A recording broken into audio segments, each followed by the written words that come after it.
Okay, welcome back, everyone. Back again to enter the Matrix. And this one's going to go a little off the rails, I'm sure, because we're going to start mid sentence. And prior to this, me and Nikolai were discussing sleep, we were discussing EMFs, we were talking trackers, and we thought, screw it. Let's just kind of dive into this topic and see if it maps with all the other good stuff I got for you. So, take it away, Nikolai. Hi everyone. Maybe post the question for me and for everyone. Yeah, it was more about first of all, would the EMF frequencies from so-called sleep trackers interfere with our systems or make things more difficult? And then I understand not needing those from one perspective because we should be able to sort of feel what we need and et cetera, et cetera. But then there's also the building of habits or building of systems that maybe things of that nature could gamify for someone as well. So that was kind of where I was going down that Okay. rabbit hole. But I There are, know as a professional tracker extraordinaire in his past life, you would know a lot about these things because I know a little bit about your history if the listeners don't. So yeah. take it from there. I think there are three great topics here. And before I dig in, yes, I spent probably 10 years biohacking. I ended up in emergency rooms in the hospital multiple times of running all types of crazy experiments on myself. And I've arrived to a very simple conclusion. The only thing we need to learn as humans is to listen to our body. And that brings me to the first point. This concept of building habits is a distorted mental construct imposed on us because people think, and the reason so many people are trying to build habits is because they think that's going to lead them to success. So the underlying issue, the underlying drive of building habits is success. So we start already with slightly distorted goal because if we're optimizing for success and mimicking other successful people, and now we start talking about morning rituals and all that stuff where people are copying others who wake up at 5 a.m. and etc. That's mimicking. And what we've chatted about in the previous episodes is as soon as you start copying others without feeling into if this feels happy and exciting for you, then you've already failed. You've already moved yourself further away from success. So, for example, on morning rituals and waking up early, every human body is wired biologically different and has different biological rhythms. So, for somebody, waking up in the morning will be the best thing ever. For the other person, it will completely mess all of their internal systems. So that's why we cannot copy anyone. So that's number one. Number two, habit building. Habit building in a time that we're, especially now, I'd say is prohibitive and actually negative and destructive rather than constructive. Right now, there is so much unfolding energetically and just overall on the planet globally, and hence within every individual, that it is almost impossible to have, let's say, Monday or Friday with the same schedule, or Monday to Sunday with the same schedule. And habits are usually tied to some kind of schedules and etc. Or habits are tied to some kind of triggers where a person uses the habit. So, in the first place, anything today that's tied to time, throw that out of the window. Really feel your body. One day you'll sleep 9 hours and you'll wake up demolished. Stay in bed, relax if your schedule permits, if you have flexible enough schedule. And by the way, trust me, people who are going through these processes, a lot of them, the matrix already has created an opportunity to have that flexibility. So really, really listen to your body. And that's why if I tie it to trackers, trackers don't understand that. trackers do not feel your body. They only take a subset of metrics and they impose average onto you. And it's pretty hilarious and also counterintuitive. People trying to become better, but people actually with trackers, people optimize, and their algorithms optimize closer to an average. So everybody's trying to be exceptional and stand out and top performing, but trackers push them to an average. And yeah, go ahead. No, I was just going to say fascinating because, like, I know, for example, I know one sleep coach in particular, and he was same thing, a high performer in certain areas business wise, but his health was falling apart.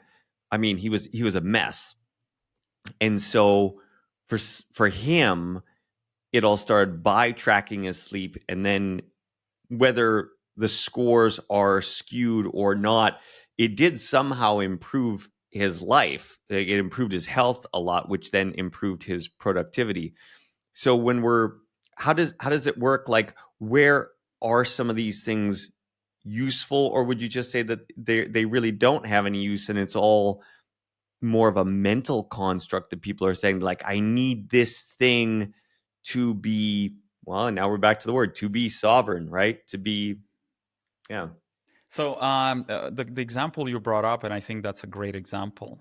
And what's interesting there, number one, the person set intention to fix a bunch of issues in his life. One of them was sleep. Mm-hmm. And the perception that it was fixed through trackers.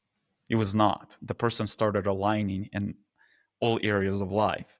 It just, because the person started paying attention and decided, I want to fix my health. And one of the things was fixing sleep. But what's interesting is humans' ability to identify causality is limited at early stages of awakening. So until a person is truly tuned in with self and higher structures, the person's ability to draw cause and effect are very rudimentary. So he assumed that the sleep tracking and whatever led to that.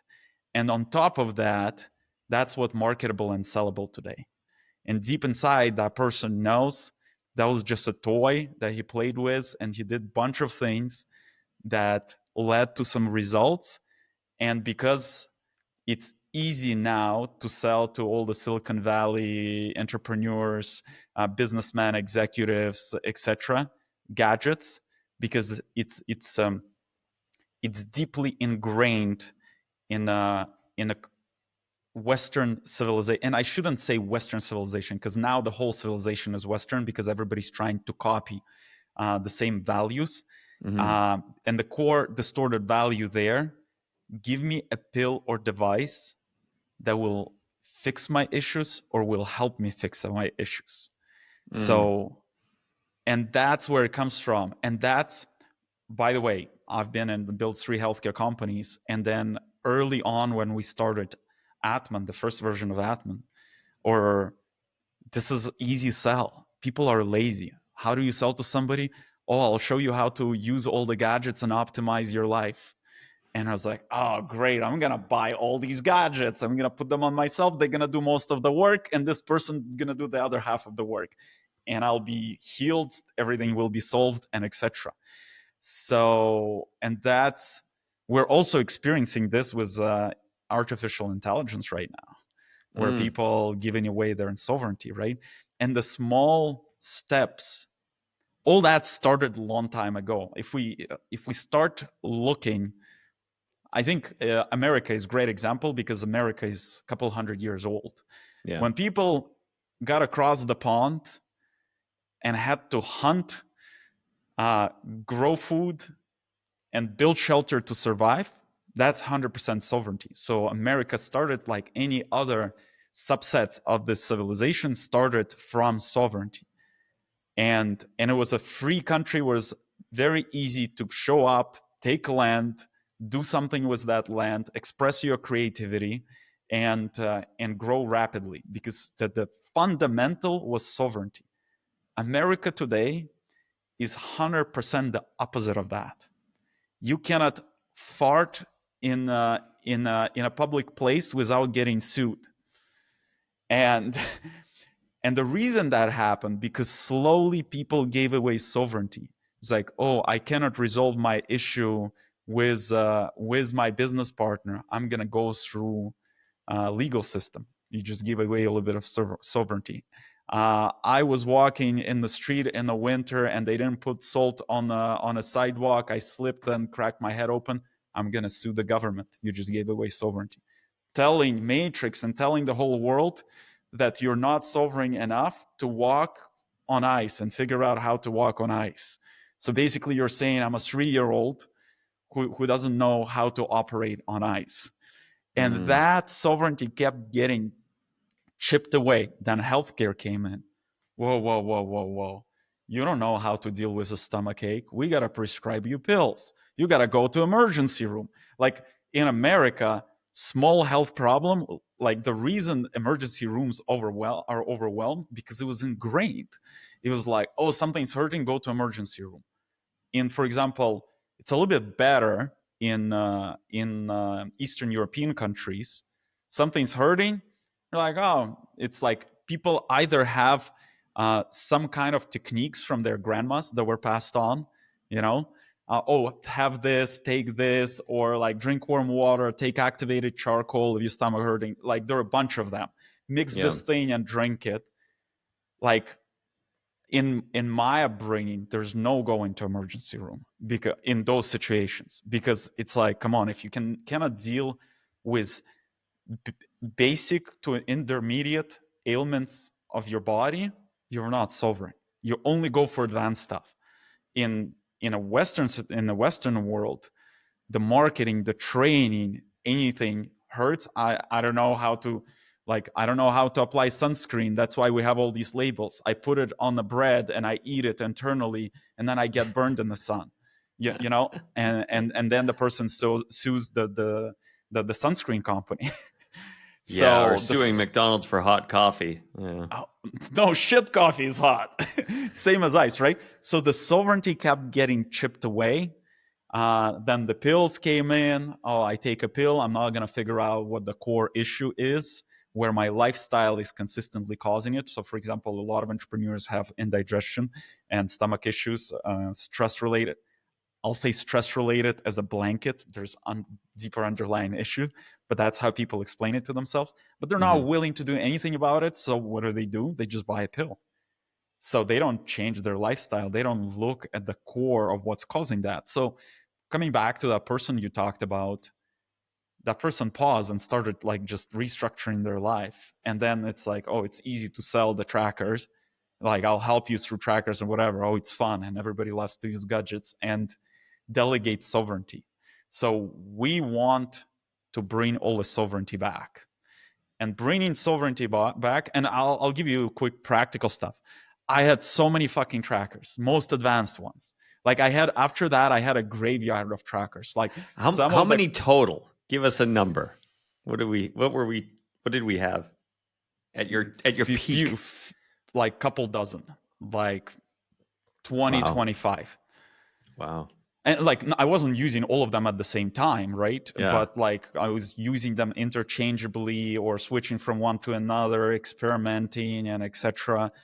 And what I've learned, so first of all, most of those trackers, have you recently seen the meme or the thing about trackers? They put all these advanced watches like Apple Watch and all these blood pulse HRV trackers, and they just put it on the sausage, and it shows that sausage has pulse and everything else. No way. Oh, it's real. It's 100% real.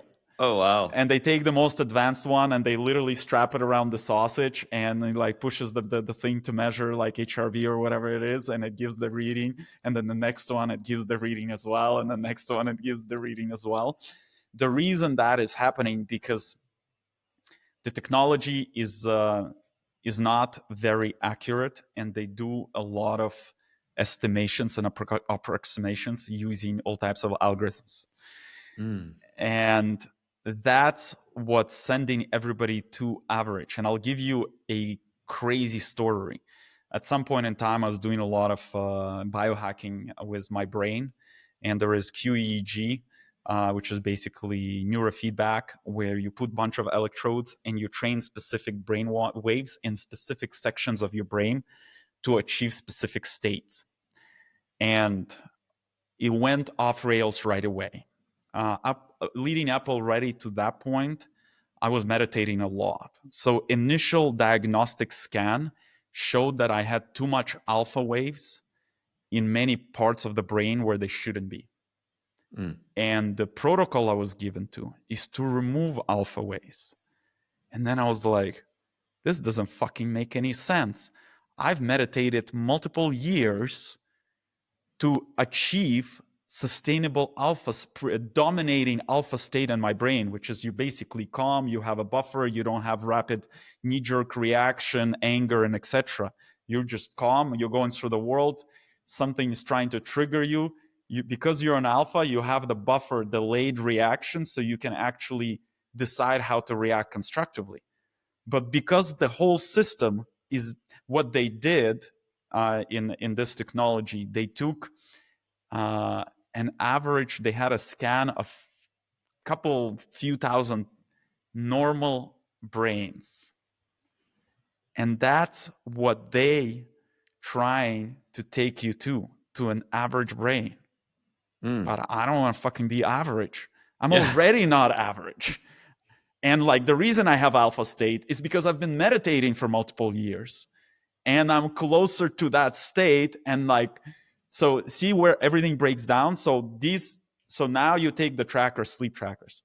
In the first place, they're doing a lot of estimation, approximation based on average algorithms. So in the first place is not reading, like, of course, reading now improving drastically, but it reminds me of Theranos, the blood test company, right? Didn't she go to jail, that one? Oh, yeah. She's 11 years in jail, right? Yeah. So she said, basically, we'll be able to do all the blood work from a small drop of blood from your finger. And the current technology that exists, it's impossible to do it. She said it's possible. And in reality, in the background, they were using just Siemens big machines and etc. And they were diluting the blood, and the results were not as accurate because they actually needed larger quantities of blood to use the big machines. Their machine actually couldn't do shit. Where I'm going with that is this is the state of most of those trackers. Fake it till you make it. It starts very rough, then they keep improving. And of course, now Apple Watch and Aura Ring, which I used all of those, right? They got better, but they're still approximating and estimating. So that's number one. They're taking you to the average. And the way the mechanic of estimation approximation works is it's like, because they have data. It's like a male, 39 years old, blah, blah, blah, should be in this range, this weight, blah, blah, blah. So if the sensor cannot properly read it, then we will approximate it. We will fill in the gaps in the data. And so, for example, for the heart-related stuff, the proper way is measuring around with a chest band. That's a higher quality. But even that is, I'd say, probably not the high. It's closer to all these, what are they called? That they use in medicine, right? Or a ring you're wearing on the finger, and it's not perfectly touching your skin consistently, and a blood flow is very different over here or over here than around your chest, where you're closer to the heart and blah, blah, blah, right? Apple Watch, you're wearing on the wrist, and also not everybody wearing it the same way. Some people wear it loose, like wearing it loose, where it only touches here, right? When your hand is down. So that's why they had to design algorithms in a way where there's constantly breakage in collecting data and fill in the gaps. Totally makes sense. So that's one. So a lot of those things bring you to average. Nobody wants to be average. And what we've been talking about all these past 10 episodes is actually being exceptional. And the only way of being exceptional is being yourself. And that brings us to the point of sovereignty that we already chatted about. As soon as what I discovered, as soon as I started using all these devices, I started giving away my sovereignty to that device. I would sleep, I would wake up, and like I would be exhausted, but the tracker shows that I'm well rested. And I was like, okay, I can go through my day and pretend nothing happened because the tracker says so. And the day wouldn't go that well. Then I would wake up another day and I slept only 5 hours. Logically, I should be tired, but I'm full of energy. I'm happy.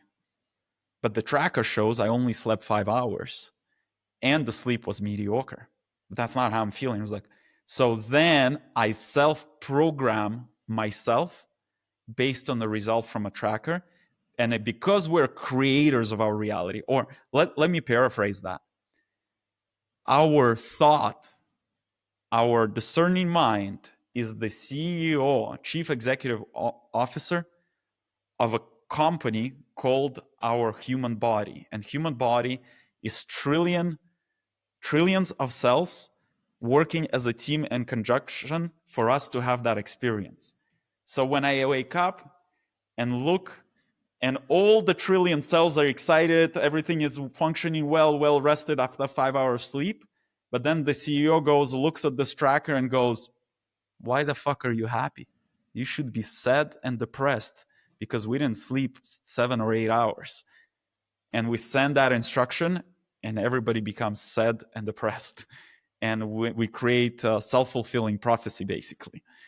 So what I've discovered, as soon as I threw away sleep trackers and I started following basic question, how do I feel?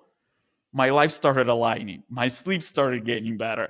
Everything started becoming easier. I was like, wow. And in that point in time, now I can use trackers. I don't, but I can use because I understand that. But in that point in time, my sovereignty was lower and weaker than the devices that were offered, because the mindset I created that I should trust these technological breakthroughs, they're smarter than me. And I thought, well, maybe I'll ignore results. It was very difficult for me to ignore results because I was not internally sovereign enough for those results not to impact me. So the conclusion was it's better not to use them.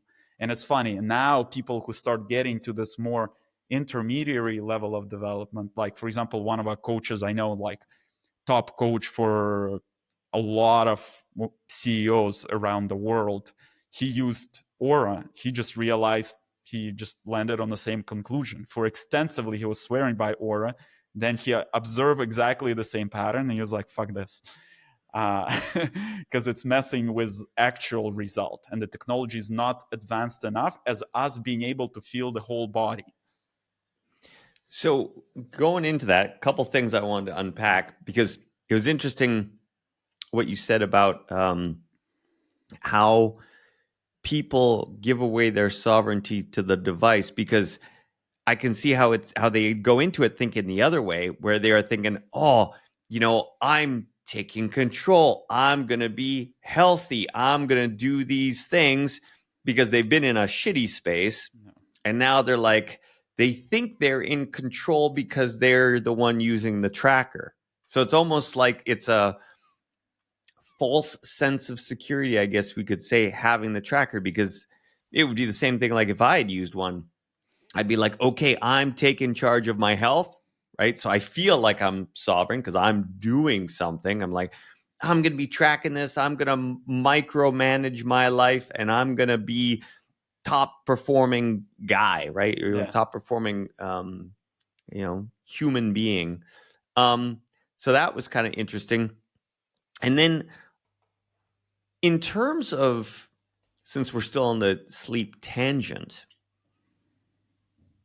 what is the optimal way to go about it that you've found in terms of holistically dealing with health, and through that dealing, being able to deal daily with the matrix?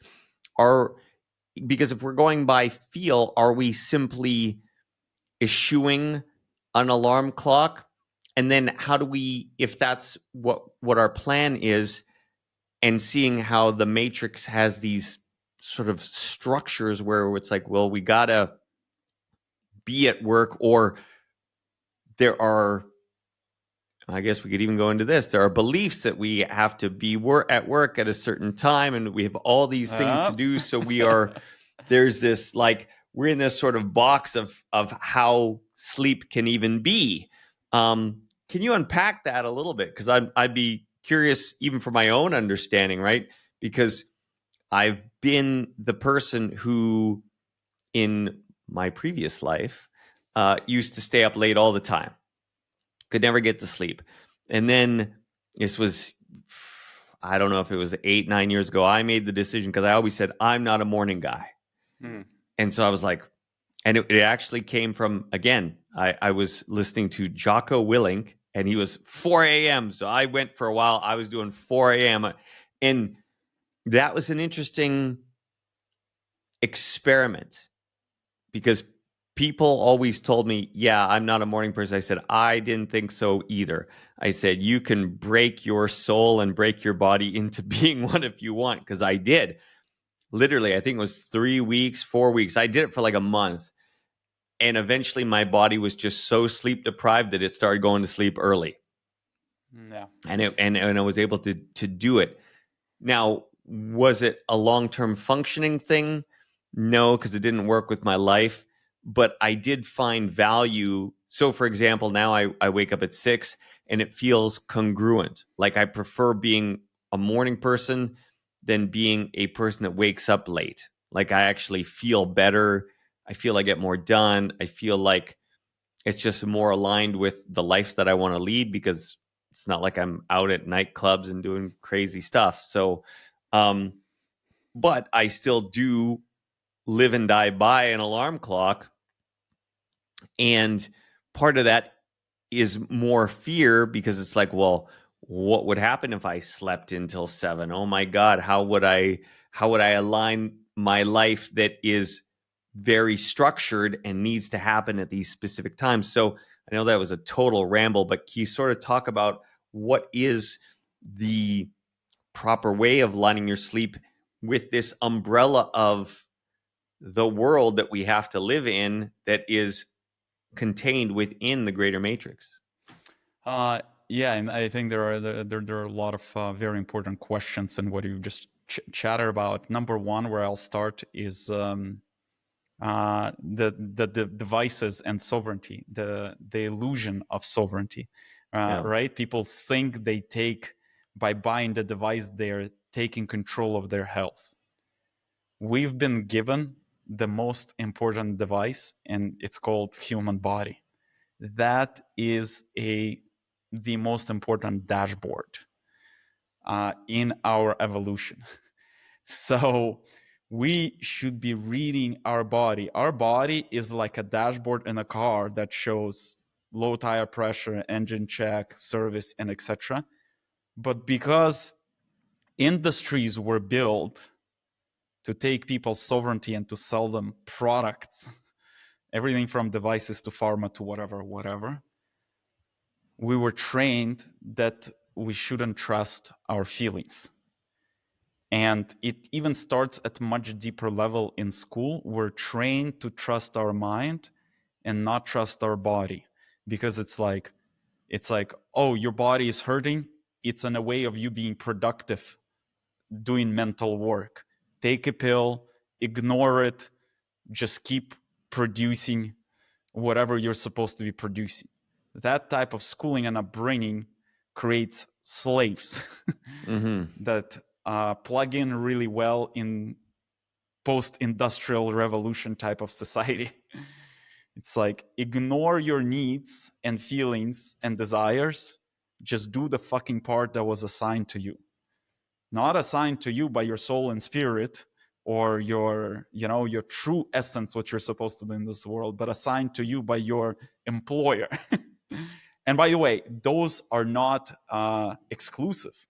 When a person is connected with their essence and the truth, what they truly desire, what they're excited to do, and pick a career based on that, here you go, bingo, you win in both, right? But that's not how people go through their journey. People went through their journey coming back to once again mimicking success.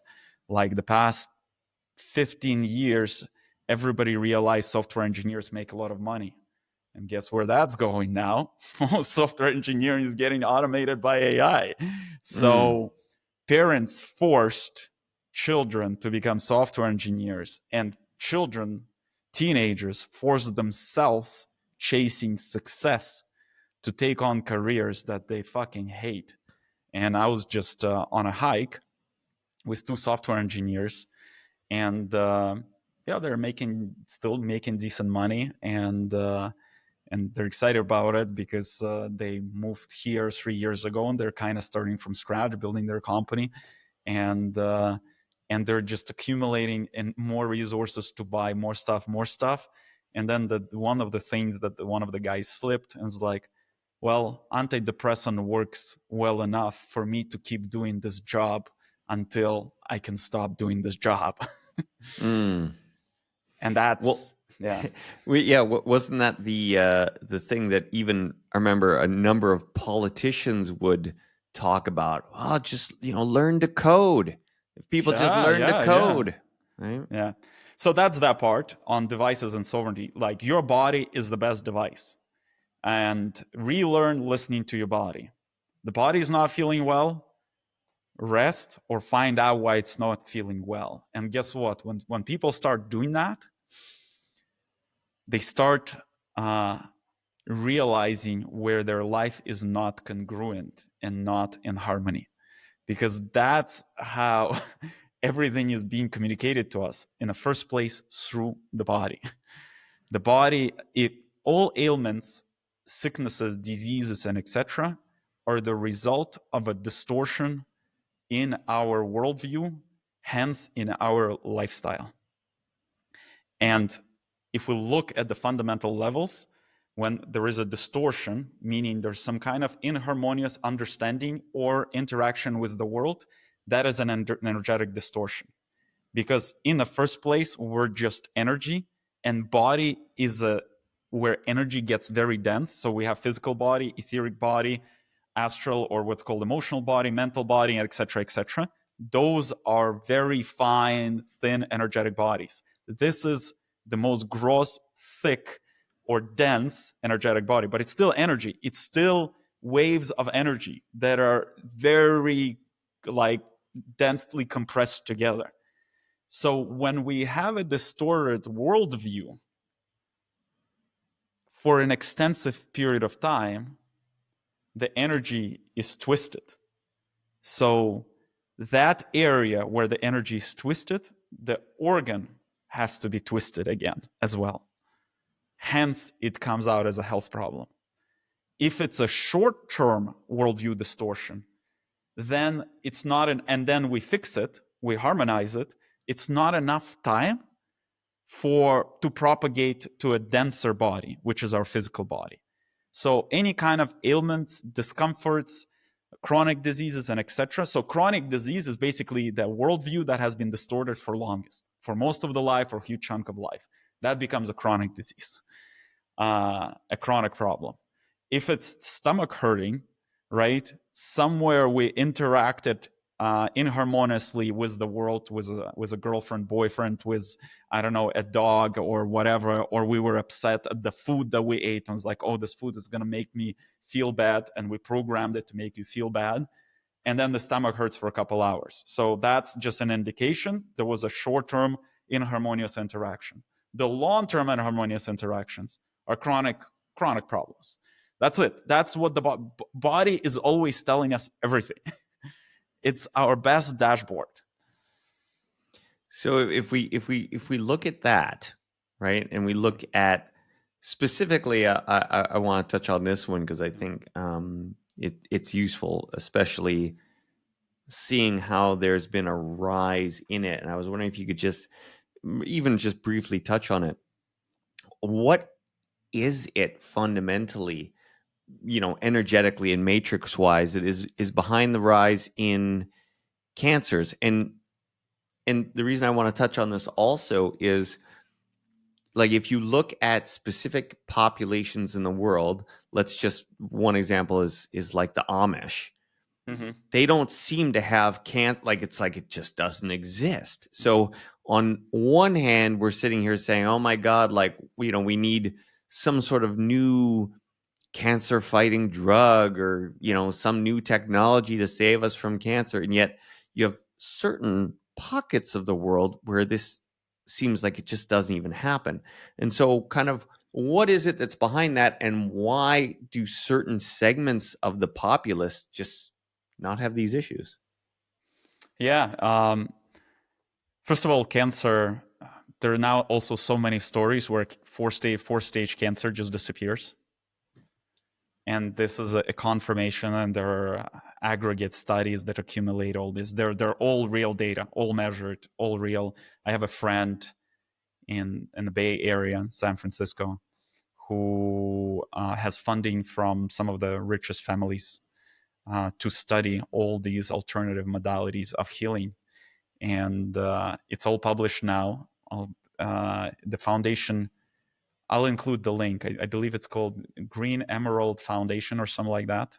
So Mm-hmm. he has funds to study the energetic fundamentals of human being and all the healing modalities, which are energetic. And talking about cancer, what they did somewhere, I believe in Dallas, is the best oncology treatment hospital in the United States. So they did their study there. They took cancer cells in petri dish, and they had a healer, a human, who was sending specific type of energy to those cells, and those cells fully healed and recovered. And there were 12 top oncology specialists, and they were refusing to sign under research. It was all staged and done according to the highest efficacy of medical research. They refused to sign the end of the research at the end of the research because it completely challenged their beliefs and the fundamentals of the business model that most of the Western healthcare runs on. And luckily, the CEO of that hospital came in and said, if we're gonna be, we've given what's the every doctor gives Oh, the Hippocratic Oath. Hippocratic oath. We've given that, and we have to stay true to that. This is what we've seen here. All of you have to sign under the research, or you're out. And whoever is not willing, so they ultimately signed under the research. And so where I'm going with this, if we look at the systematic level, cancer is once again is some kind of inharmonious worldview. An inharmonious worldview is just stored in energy, and when it stays there for a long period of time, the energy is twisted, right? So it's like these energetic channels are twisted and have knots, and the energy keeps accumulating there, and it's not flowing properly. As a result, one of the expressions is cancer. It's not only cancer that today is a problem. Chronic disease is a problem. Like, the list goes on. Yeah. It's just people got so further away from their truth and essence. And as a result, that expresses as a lot of chronic or extreme health problems. And the reason you brought up Amish, the reason, for example, Amish is not experiencing it, because they're connected to their body and to the land. Like, they operate without technology. Guess what they have to do? They have to be sovereign and intuitive to be able to grow their food and then survive. That's the concept of Amish communities. Minimal technology, right? No Yeah. sleep trackers. Everybody wears the same running shoes, you know? Like, when you see Amish kids, everybody has the same running shoes. Everybody has the Same same black jacket. clothes. Yeah. Same everything, right? So they are the ones that closer to the sovereignty, because they have to be in tune with nature, which is first their body, second the nature around them that feeds them, gives them all the materials to survive and live a happy life. And I shouldn't say that they live a happy life. They probably live happier life, because they have their own distortions, hence they have their own expression of health problems, because parts of their lifestyle are great, but then because they are overly religious about other parts of life, that's also in Harmonious worldview. So it's probably, if we would study Amish based on their values, some of their values are distorted, they would experience different types of health problem repeatedly. So it's really all starts with worldview. Worldview is our mental body, so that's a thin energetic body. Now, like, there are devices that can take pictures of that and etc. Then we have our emotional body. We have incorrect understanding of the world. Guess what? We have incorrect emotional reaction to the world. Like, it triggers us. We get angered. We getting feelings of guilty, victimized, blah blah blah, and then ultimately goes into etheric body. So now you have a dent and distortion in all of these bodies that ultimately propagates to our physical body, which is the densest energetic body that expresses itself as a health problem. That's it. That's basically the foundation of health. And I've seen so many examples where things get healed unexplainably. We're just explaining how it works. If a person can understand where the root cause of the worldview distortion, adjust that, then all the energy starts adjusting. And like, for example, like, I've healed a lot of things in myself. I had a bunch of health problems. I didn't like, and before that, as I mentioned, I had 3 healthcare companies, had access to top healthcare specialists, and did not get any results. It was Nothing. just getting worse and worse. And then I just stopped taking any kind of pills, stopped taking all the supplements, vitamins, everything. Perfectly healthy now.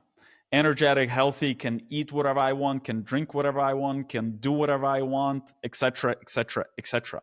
And that's as simple as that. However, because where we started this video, everybody's programmed that they gave away their sovereignty. They have to rely on a pill, on a device, on etc., etc. And by the way, I'm not against a Western medicine. Like, if for some reason, like, you broke your hands, Western medicine, excellent. Go stitch them together. They grow together. The growth accelerated if you understand the lesson. And then your surgeons were impressed. How the fuck did you heal in like 4 weeks? Usually it takes weeks, and people don't even get full range of motion, right? And this is that Yeah, example. yeah. No, he was, still really pressed. And I mean, like, I got a little bit of pain still, but I mean, if this was as good as it ever gets, I don't feel there's no pity on myself. Yeah. Like, I'm And not it sitting there will like, get better. yeah, you know. One thing I wanted to get some clarity on, because I think it'll be useful, especially for everybody listening. What defines a harmonious worldview? Like, how would the person listening to this know definitively that they had a harmonious worldview, or that they didn't? Harmonious worldview leads to state of peace and happiness, meaning that you don't get pulled out of the state of peace and happiness. And I'll unpack this. Part of, for example, harmonious worldview is acceptance. I accept everything around me the way it is. It does not mean I agree with it. A guy sitting in the street shooting heroin, do I agree with it? No. Do I accept that's a form of life and that's how life is expressing itself? Yes, that's his choice and that's his journey. You know, if that person requests help, I will help. If there is no requested help, I will not play savior. So, for example, playing savior is in a harmonious worldview because it automatically puts yourself, or in that scenario, let's say me, above the other human and saying I'm greater, bigger, and etc. And it creates all types of self-validation or whatever other fame, whatever other energy I'm seeking out of it. The harmonious behavior is, okay, that's a form of life. The guy shooting heroin, that's his choice. If that person is asking for help, I will help. Because there is a request now from that life to navigate the challenge they're facing. In some scenarios, if we start playing saviors, we don't allow others to develop their own sovereignty. And as an example, a colleague of mine previously was a part of Atman. He's an amazing guy, like super smart. Um, he was an alcoholic for multiple years, to a point where he would wake up in dumpsters in some parts of the city, not understanding who he is, where he is, and etc. But that was his part of journey to learn how to interact with that type of energy. Now he doesn't drink at all. And he's all put together, he's sharp, he's building like his practice, etc., etc. But like for years, and he went through his journey, and he's on not everybody makes it out of that journey, right? Yeah. And so that's an example. So basically, when we're in a harmonious worldview, is basically alignment with universal laws, but universal laws are interpreted, right? So if I would like even not talk about universal laws, it's just being able to accept any and every shape and form of expression of life, not necessarily agree with some shapes and forms of life or behavior, because some people are learning how to align, and they're in the point where they're breaking universal law or misaligned. But that's, you're seeing them in that stint of journey. So for example, I could have seen that ex-colleague of mine, right? When he was, let's say I met him in a street while he was an alcoholic, and it would have shaped my perception of that person. And then if he would come back for a job, I would not give it to him, because it would create so much baggage. Whereas harmonious state is like, that's just that stint in that part of his journey, and that's perfectly fine. So when we can stay in that state of being balanced, peaceful, and happy, for extensive periods of time, that means most of our worldview is in harmony with the universe. It's as simple as that. Got it. Yeah, I like the piece where you talk about the savior piece as well. I mean, you'll have seen, you see it with celebrities, but even just influencers online, like one of the things you'll see people do often is they're going to care for a homeless person, but they're not doing it even out of necessarily altruism. They're doing it because of how they want to be seen on social media, because they want to videotape it. They're doing all these different things so that they can be this quote unquote savior. But when I look at that, I'm like, well, that's not any sort of harmonious behavior, because they're trying to extract something totally different out of the experience. Yeah, and it is not a pure motivation. The pure motivation requires that harmonious worldview, and always requires a request from outside. So a person in harmony does not meddle in the happenings of the world or the universe unless there is a request. Because the life is unfolding, and pretending to be God is dangerous. And right now, most of people are pretending to be gods, even though we are gods. We're fractals or particles of gods per se, but they do that part from a place of ego, from a place of scarcity of some kind of energy. It's like, oh, I want to be perceived kind, I want to be validated, I want to attract somebody by this behavior, and etc. The true God, or what we call absolute, in what the whole universe is unfolding, is just observing this unfolding, and only interjects when there is either request, or there is a chance of most of the life being hurt or killed. So yes, you can interject if somebody's like being killed, and not always. Sometimes people like, you'll know when to interject in most of scenarios. If somebody's in danger, their life is in danger, you jump in. Same as the absolute and God will jump in if there's too much of the life will get destroyed or hurt or damaged. So most of the stuff is learning to be able to be in this state of acceptance that things are unfolding as they're supposed to, and the experience you're supposed to get to have, you'll get pulled into that experience by either the event pulling you in, or the person asking you for something, or and etc.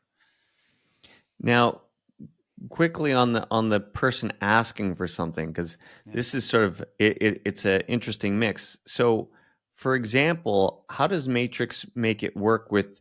Because you see this all the time, right? You get people specifically asking for money. All right, now whether that's they're poor on the street and they're asking for money, or they're the kind of person that's always begging their friends for money. It could have all sorts of different flavors, but in that instance, I'm curious because on one hand, it's like they are asking, and then on the second aspect, it never feels to me like they're actually sovereign because they're wanting something specifically given to them. And then is this in some way, shape, or form breaking universal laws at all? Oh, Or what's going on with 100%. that? And I think this is a very point to discuss.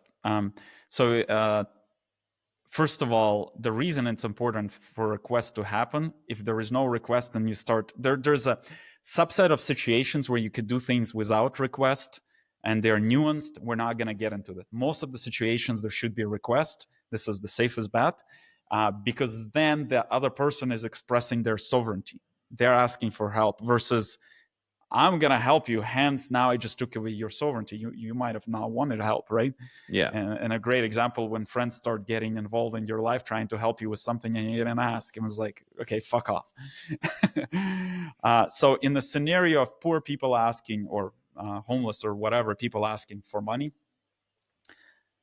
it's important to understand what that money is energy, what that energy will be spent on. If that energy or money will be spent on help the person to start moving towards light or evolution, growth, then you want to give that money. If that money will further help them degrade, then you're earning karma. It's an harmonious interaction with the world. If you look at the person and you know they're gonna take your $20 and go buy more heroin, it's on you as well. Because now you've enabled life to further degrade rather than evolve and grow and etc. So this is where that fine line is. So I almost never give money to anyone, and there are very few exceptions. There are very few people that are asking for money from a truly pure intention. Like, it happened a couple times over the past year, and I was surprised because before that I would never experience it. Once I was sitting in the car, and a normal guy came up, like dressed properly, and he was going from car to car, and then came up to me, and I was sitting in the car waiting for my sister to come out from the store. And I was like, listen, basically electronics burned in his car. He is from Bosnia. He came to Montenegro. And because he was also charging the phone in the car, and that electronics that got burned also burned his phone or something like that. So he couldn't pay with anything. And he was like, I just need he needed like €100 to buy some gas to actually drive the car to the mechanic. And he already got bunched, but most of the people told him like fuck off. And I was like, dude, no problem. And he's like, here, I'll give you my passport. I'll once like I like deal with the situation, I'll give you the money back and etc. I was like, no, take the money. Like, have the money. You need to resolve the situation that you're facing. Yeah. Similarly, a couple of weeks ago, a friend lost the wallet with all his cash, and he was like, can you lend me like $20? And I was like, I'm not going to lend you, but I'll gift you $20, because lending money energetically creates energetic distortion where one person is not sovereign anymore.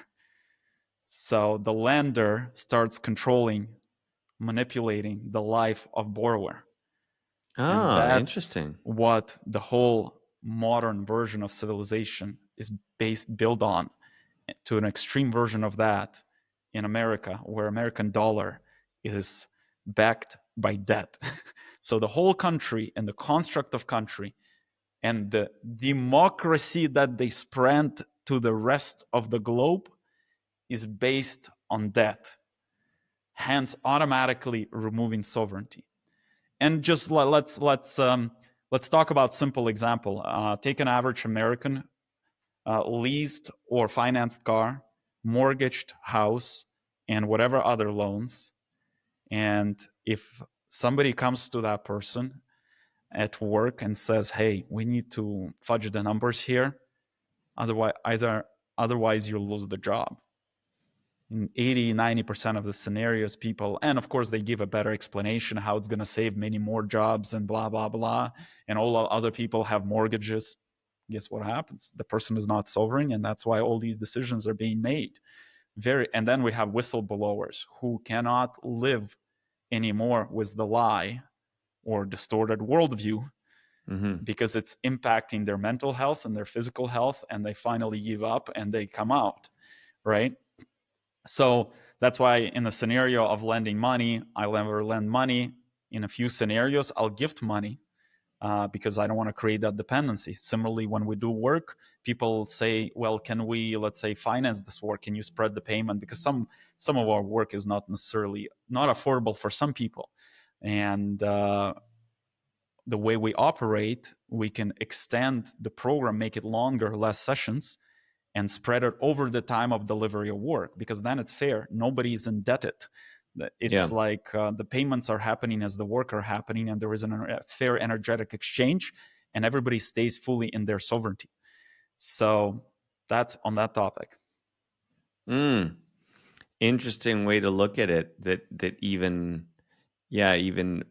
programs could be structured so that however long the programs are, that payments happen every month to keep it almost like a fair or even energetic exchange. Exactly. And by the way, now I have zero debt in my life, and my behavior, I noticed how my behavior changed. When I had debt, like used credit cards, even though I paid off all of them every month, but like the energy was being pulled out of me, and I was like, oh, do I have enough money to pay? How much did I spend on blah, blah, blah?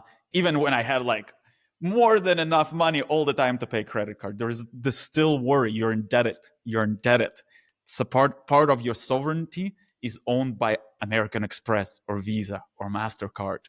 And then when I had like a mortgage or etc., the way I approached decisions was like, fuck, what if I lose my company and I won't be able to make mortgage payments and etc. And it started leading me towards more weird things, decisions within the company. So, and that's how the sovereignty gets lost. That's how all the health problems start happening, and etc. So, well, talking about that, and it's a little off topic, but in the same vein, when we look at how the world at large is almost totally structured on debt, right? We look at the currency system, everything is fiat. There is no gold-backed anything. You look at the 1970s Nixon shock, and I'm sure it was long before then. We look at the Bretton Woods Agreement, et cetera, et cetera. But let's just take it from the 1970s and Nixon taking the dollar and the rest of the world off any sort of gold-backed standard. And we look at what has happened in terms of inflation. And you go back and you look at, okay, how long did it take the average, we'll choose a country, let's just say American, right? Because you and me, neither one of us being American, but we both have lived there and spent some time. Let's just look at the average American, and back then, how long it would take them to buy or own a home versus today. Yep. So if we remove even the concept of debt, how moving forward in the future do do people or anybody become sovereign because now the monetary value has been devalued so much that they almost can't exist without debt to Not manage almost, certain they basic. can't. Yeah, they can't. So yeah, looking at that, Yeah. what advice would you give for the people moving forward that want to remove themselves from this construct, yet they can't because of whether it's the government, the world, the puppeteers up above, whoever, what they have done in terms of devaluing what currency was?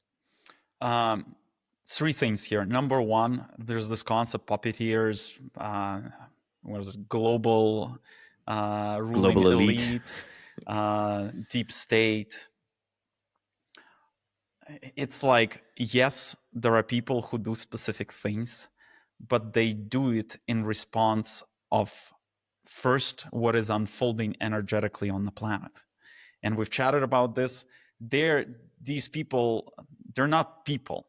The systems that been created unconsciously by a set of people, because that's where the planet was. We talked about low vibrational civilizations and their values is hierarchy. The person at the top gets most of the energy and sucks the energy from the less, because in the part of the universe that they were, there's lack of energy, there's constant fight of energy. So there's a fractal of that. That's the version of civilization that was created.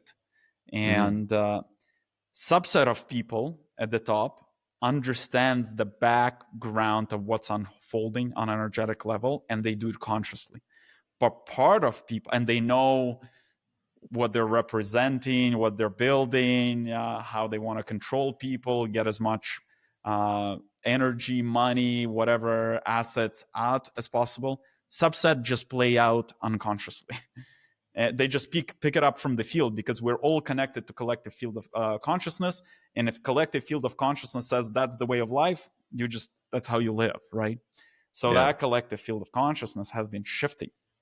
And that we talked about shift from fifth matrix to the sixth matrix, and we're shifting towards sovereignty, harmony, and etc. And the only way to shift to the next version is to achieve inner sovereignty, and uh, and that's achieved by inner harmony. And so what we have now, the second 2 points, how do you get out of that indebtedness or lack of sovereignty to sovereignty so you can shift? Bottom up and top down approach. So top down, I already mentioned, it's already happening globally, and the way, meaning it has already changed on an energetic level of a planet now, and in a higher vibrational space of universe, everything leading to the fact that there is enough of everything to everyone, and that's what's already being encoded on energetic level. And the planet, same as fractally, our body is a dense version of our energetic bodies. Planet is a dense body of energetic bodies of the planet. And by the way, planet has exactly the same energetic bodies. It has etheric body, it has emotional body, it has mental body, and etc. Everything in this universe is fractal, so it's the same. So in those systems already, we are almost on a new version of software that is all about sovereignty, creativity, happiness, and etc. But it hasn't fully, it's still installing per se, it's still propagating an energetic, and then it propagates in the physical body, the most dense, because the dense energy is the slowest to change and transform. And from a standpoint of view of physics, what is the easiest to change shape of? Water or ice? Water, of course, because it's less dense, and etc. Right? Yeah. So basically, or I'm actually wondering now, is water less dense because the ice floats in it, so the water might be more dense. It's more about the state. But you got, like, everybody got the point. Yeah. So top down is happening, and because of this transition, what we're sending, what we're sensing, what we're seeing, and everybody's talking about it, we're heading towards a major global event. And one of the global events, subset of that global event, will be economic correction. What we're sensing, there will be a correction of, there will be a major economic correction, like bigger than we've ever experienced, because all countries Their debt to GDP ratio are getting to the point where they are not able to service the debt. The productivity has been flat. They're trying to adjust that through AI and etc. However, AI does not consume anything, so AI does not make money. So the reason it worked when human productivity increased and they made more money, because then they consume stuff, and every dollar in the market into the market has, like, I believe, eightfold spillover effect. So it's like $8 into the market. I don't remember the exact formula, economic formulas. Whereas everybody's losing jobs, so they're consuming, and a bunch of things becoming more efficient, and AI is not getting paid per se. So money is being accumulated with less and less people who, for a living, don't need to consume as much, and the whole thing starts crumbling from inside out, and hence everything will get revalued. So top down, for a lot of people, there will be major alignment, but that will not save people who are not internally sovereign. So bottom up, which is the most important, the person has to become sovereign. If they feel sovereign internally, the matrix will create opportunities in either version of economy or matrix or whatever. The external factors don't matter. If I'm sovereign and I'm aligned with what I'm supposed to do, let's say there is a person who is supposed to be a good craftsman. That's their purpose here. They aligned with that. And there's a great example I recently saw on Instagram. There's the software engineer in Belarus who basically hated his life doing software engineering, and he really wanted to craft stuff out of wood.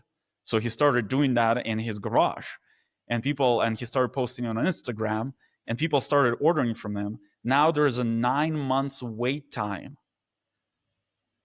for his craft stuff. Oh, And that's wow. an example of alignment. He's sovereign. This is what makes me happy. I'm going to do it my way. He's fully sovereign. It's all in his garage. And he keeps expanding he's like, oh, I'm running out of space because he bought extra tools and etc. He owns all the devices. He owns his garage, etc. Even if he didn't own his garage or his tools in the beginning, and he started with simple tools. You don't need a lot of money to get like 3 things in Home Depot or whatever the store to start carving wood. Do you see what I mean? Yeah. Like you can find $20. And Yeah. now he has all these, as a result, advanced machines to do much more advanced woodwork. And his woodwork becomes like more and more advanced and fascinating. He can charge more. He's happier because he's progressing in his craftsmanship, doing advanced stuff.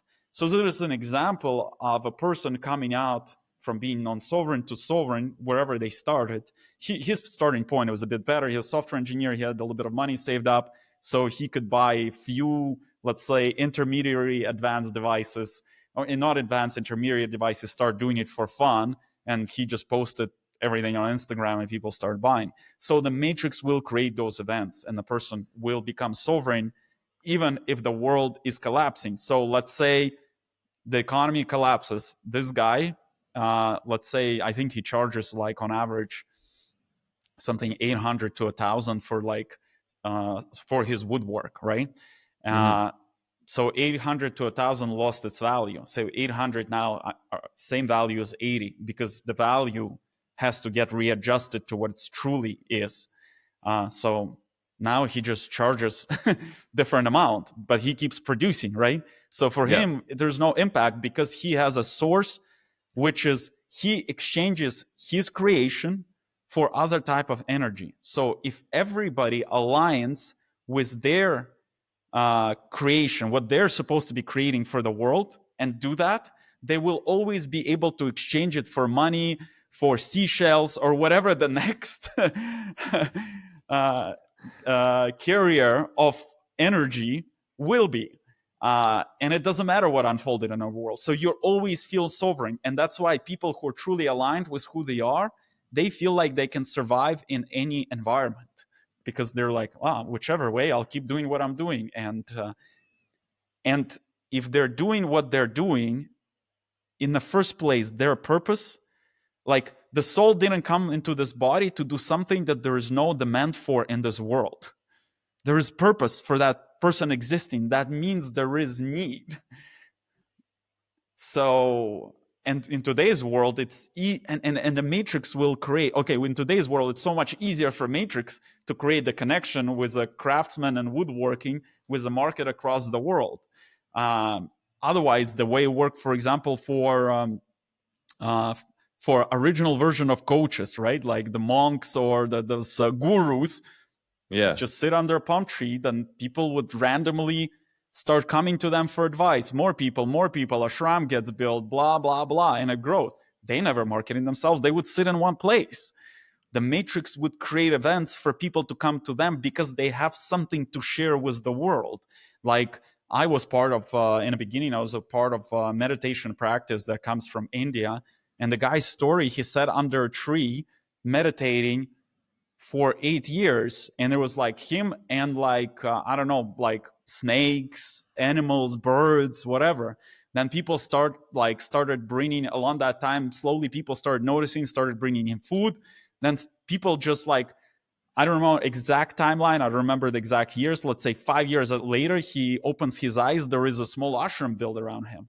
Like 5 years later, now there is a bigger ashram. He didn't do anything, he's just sharing what he has to share. Yeah. And that works, and that works all from these fairy tale-ish guru stories in India to the software developer in a small town in Belarus who aligned and started doing what he's supposed to do. And that's the foundation of sovereignty. That everything else, that the top down that I mentioned, is just recalibrating of stuff that is out of calibration in the world. So fiat currency is out of calibration. $100 does not represent, let's say, $100 worth of energy. Yeah. And it needs to get recalibrated. Everything is being recalibrated. So once again, fractal concept, the reason we're talking about this on this podcast, and the reason all these topics are becoming popular, because we as humans are being recalibrated. We need to recalibrate to be aligned with who we actually are, what our purpose is. So hence everything else fractally in the world has to get recalibrated as well. And it's a grand process that unfolding in every part of this world that we're in right now. Well, and on that topic of sovereignty, I feel today sovereign from my notes because we didn't look at one of them. So should we, I haven't answered the question about sleep. I'm gonna add a few minutes to bring it back around. Yeah, to finish to close off that, the because I topic. feel like it's like a checkmark box in my head, since the question was asked, it should be answered. So let's close the loop. Let's close the loop. Since the body is our best dashboard for everything, it's like literally the dashboard in the car, but what it is for the car, the body is our dashboard for our whole life. How aligned we are, how we're doing from a standpoint of view, if our worldview is harmonious, the list goes on. Sleep, this whole concept that we can have consistent 7 to 8 hours from specific hour to specific hour is an illusion.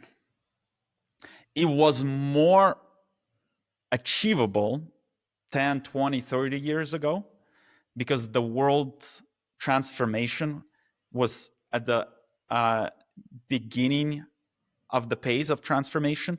Now there is so much happening at a global and planetary level from a standpoint of view of transformation. As a result, we've chatted about a lot, like news cycle. Before, news cycle, once something exciting once or bad once every 3 months. Now it's 3 things a day, right? This is an example that the speed of everything has increased.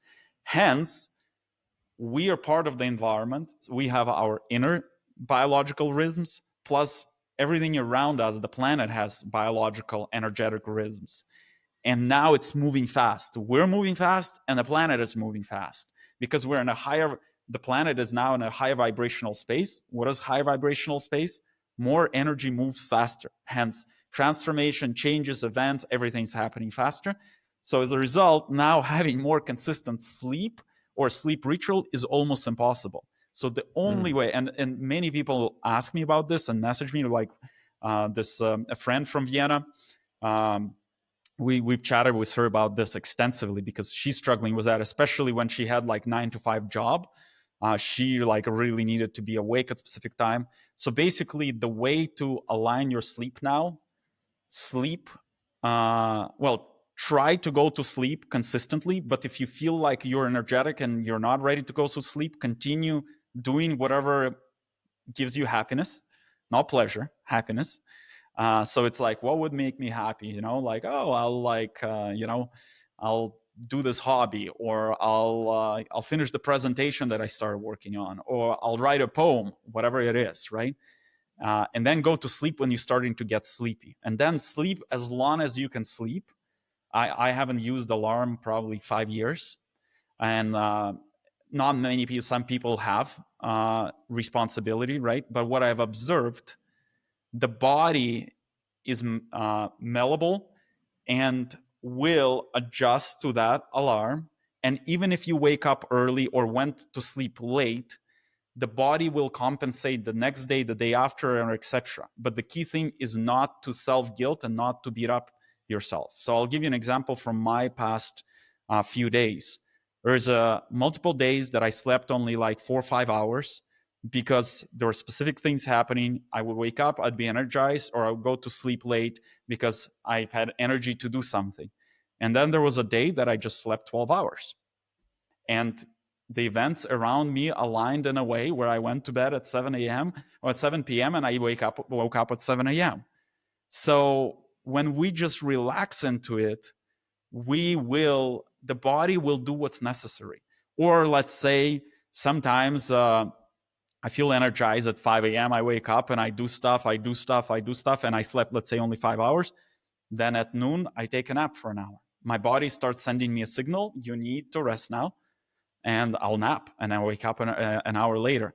So the whole idea is, by listening to our body rather than having very strict ritual, play with life. It's like, okay, I woke up, I cannot sleep, I'm not going to beat myself up, I'm going to go do something. That was the case yesterday. I woke up at 5 a.m.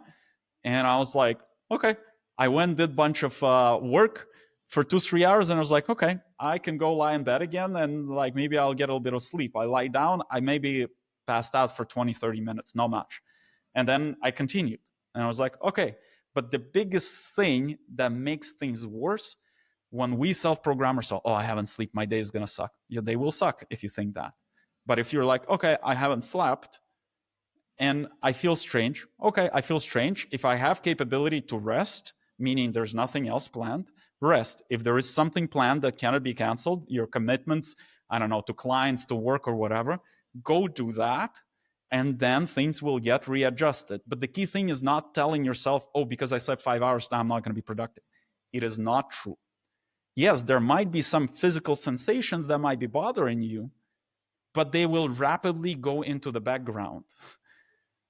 So, and of course, if the person is at a job that's not their purpose, they'll fucking hate their life. In the first place, they haven't slept. In a second place, they're doing the work they're not loving, and they're taking antidepressants to do the work or whatever the situation is. Mm-hmm. That becomes a losing model. And that's an example where fundamentally, in the first place, person created or built a life that is not aligned. And it's not about sleep. It's about all the other things. And now, to tie all these pieces back together, that guy who used the wearable device, he adjusted other places, in other places of his life where he got more aligned. As a result, sleep became more aligned. As a result, it became less critical if he slept 5 hours, 7 hours, 8 hours, or etc. And it became easier to sleep 7-8 hours because he's not doing the job he hates doing or whatever it was. Do you see what I mean? How all these pieces come together. Hence, the best is just follow how you feel, and that will start helping you adjusting everywhere, rather than with a device that only takes in 3 averaged metrics and starts dictating your life now. That gets you off track. Got it. All right. So here we are. Sovereignty, sleep, and health. I think we've touched on intertwined. The title is there. Yeah, exactly. All right. Well, like I said, on that note, I'll be saving all these notes for another time. Yeah. But This one went off the rails in the best way possible. And now Maybe I'm we'll definitely going to rename be this podcast to Off the Rails. off the rails. Because I think those are the most fun conversations. This is true. This is true. Yeah, and again, just fascinating to see sleep and how we're so confused about the simplicity of it and what we need to pay attention That's to. how people operated in the past. Yeah. Right? If you really strip all the bullshit that was invented over the past, let's say, 100 years, it's like, I sleep when I can sleep. I don't sleep if I can't sleep. Period. But Easy. then industrial revolution introduced, like, even during feudal times, right? People own land, farmland, on behalf of the king or the owner of that territory or the duke of that territory, right? They were more sovereign. Those poor farmers were 100x more sovereign than people now living in fancy penthouses in Manhattan. Yeah. Yeah. And it's crazy to think about that. It's crazy to think about that. Yeah. All right. Well, we will be back next week. Maybe I'll bring these notes. Maybe I'll have some new ones. We'll see what goes off the rails, as they say. But I'm looking forward to it. Likewise, great chatting, and bye to everyone. See you in the next episode.